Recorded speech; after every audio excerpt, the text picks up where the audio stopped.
Merhaba, bugün speedrun oynuyoruz. Hemen bak. Ne? Ha, şu kırmızıları denemeyeceğiz. Anladım. Tamam. Bismillahirrahmanirrahim. İnşallah güzel bir şekilde oyunumuzu başlatıp bitireceğiz. Gerçi bunun sonu da nerede? Şuradaymış, tamam. Hep böyle hızlı mıyız biz?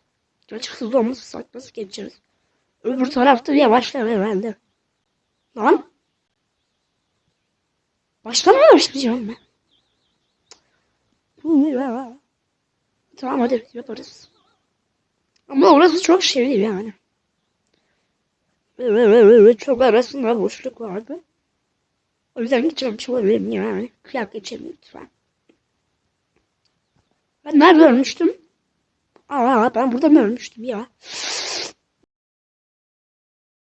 Yok, benim geçmem imkansız. Mikrofonu vereceğim. Kesin. Ben bu oyunu neden geçtim ya? Neyse. Evet. Devam ediyoruz. İnşallah bu sefer mutlu, mesut bir şekilde eve geçeceğiz. Bismillah. Bir daha oraya geçmek istemiyorum. Bak, bir daha geçemez.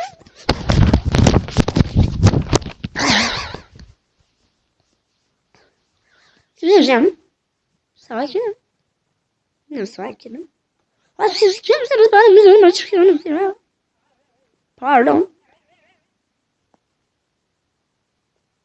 Evet. Buraları da geçiyoruz. Ben nerede ölmüştüm? Şurada ölmüştüm. Tamam. O kadın nasıl geçti lan? Geçtim. Şükür olsun ya Rabbi. Aşırı mutlu oldum. Buradan sonra galiba bir daha o sarı tarafa geçmeyeceğiz. İnşallah. Vah. Şurada bu kaç sezonluk lan? Bir 40 sezonluk herhalde. Evet.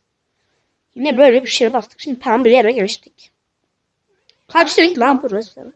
Bir anlayamadım ya. Galiba ölümüne yani sonsuz bir şey falan, neyse işte Türkçem sıfır arkadaşlar, lütfen beni biraz kabul edin. Ben kendime kabul edemiyorum. Tamam, Blue'ya geçtik. Ben bu oyunu hiçbir defa oynamadım. Farklı bir oyunu oynamıştım.